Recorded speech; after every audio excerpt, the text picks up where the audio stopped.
Мой родный кут, кто виноваты, что повтякали люди с хата. У палетки вёски покидали, свой кут на город обмяняли. Что вы скажите, там шукали, там треба мало працаваць, не треба сена сенаваць, не треба резать летом дровы, і не потребны вам коровы. Пайшоў на працу ты не зранку, попрацаваў і на канапку, набыў камп'ютар ты шарманку, і цэлую ночку прэшся ў танку. Ты ад дастатку там з дзяцінаю, а твоя вёсачка загіне.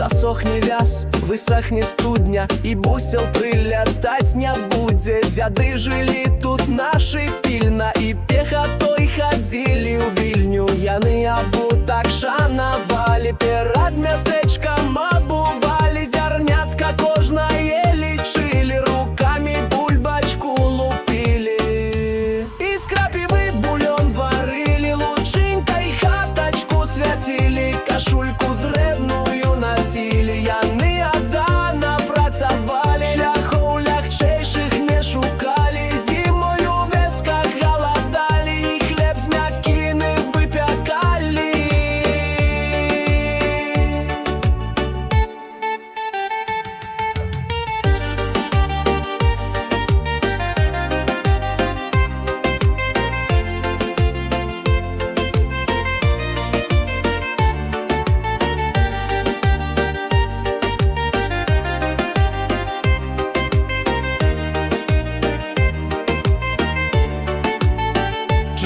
Свой кут і здрадзіць мове яны дазвол вам не давалі.